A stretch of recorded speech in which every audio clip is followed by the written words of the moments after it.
Roger Stone here. Your dollars are losing ground, but gold isn't. American Sovereign Bullion helps you protect your wealth through real, tangible assets. Through their nationwide wholesaler network, you get some of the best pricing on gold and silver delivered straight to your door. Since 1912, the U.S. dollar has lost 97% of its purchasing power. Meanwhile, gold continues to prove its strength. So call 844-272-2428. That's 844-272-2428. Or visit dyingdollar.com to request your free gold and silver guide. That's dyingdollar.com. Katz and Cosby, entertaining and informative on the Red Apple Podcast Network.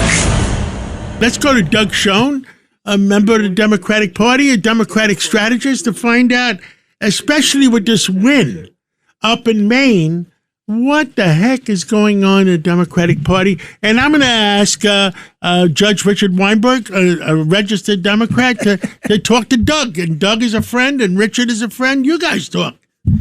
So happy to do it, Richard. I think this guy is really toxic, as one woman described him to be.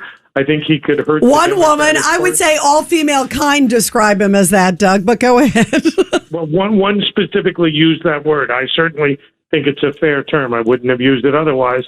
But I think he could hurt the Democratic ticket from Senate, governor, Congress down the line in Maine. I also think nationally, he and somebody like El Said and Tallarico in Texas could basically create an issue for the Republicans where none need exist.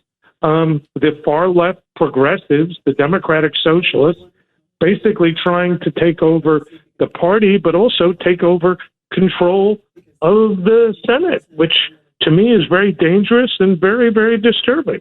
Doug, I agree with you. Absolutely. What troubles me, and I'm still, the registered Democrat, and using Reagan's line, my party, I didn't leave my party left me.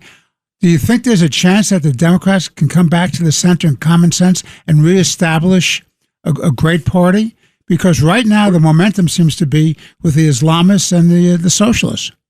I wish I could say yes, Richard, but I remain a Democrat myself. But this is not the Democratic Party I joined many, many years ago. It is something very different.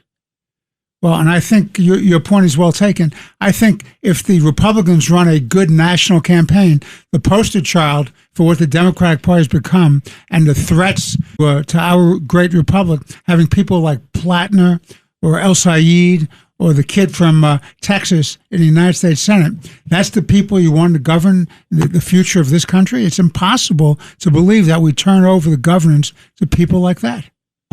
I completely agree. And I just think that if the Republicans are smart, and they're certainly able to run good campaigns, they will basically say, do you want Graham Platner and El Said, the front runner in Michigan, running the Senate? Because they will be the balance of power if the Democrats should win the Senate. That's, obviously up for grabs. But I, for one, do not want somebody like Platner, like El Said, who, basically hate America, hate our foreign policy, hate the war in Iran, and fundamentally hate Israel, to be making decisions. But especially look at the candidates against them.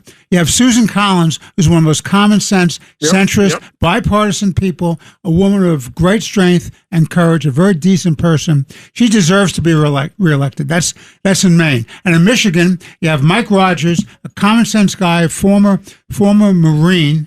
Former FBI, and he was chairman of the House Intelligence Committee, really understands national security.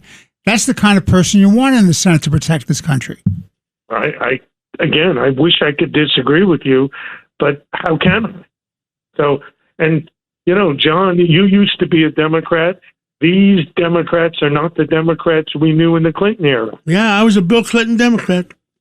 Right. And I remain a Bill Clinton Democrat, but there are very few of us left. I know. How about Adam Homoy, This is the guy in New Jersey. He this is so. testified for the blind Yes, sheep. exactly. Right. He was the aide de camp to the blind sheep. He was Right. a translator for the blind sheep.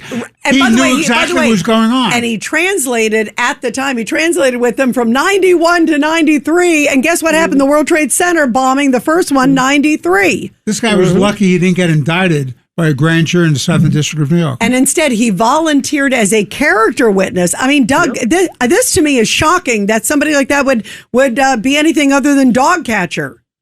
No, I wouldn't have his dog catcher. Yeah, I wouldn't trust my dogs. I wouldn't trust my dogs with him. You shouldn't. You know, Doug, this is Rudy. I think a bigger question I think we need to ask ourselves is what's happening to the American people that these people can get elected? I mean, Yeah, it's a very good, Woody. It's a very good question. Basically, people are so angry with government and so angry with the establishment that the far left, people like Plattner, run against the establishment and people vote for them because they're not insiders. They're not in control of the levers of power. And that's a very dangerous situation.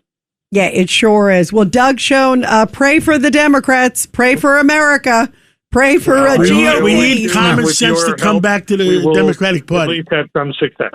Thank you, Doug. Get ready, Staten Island.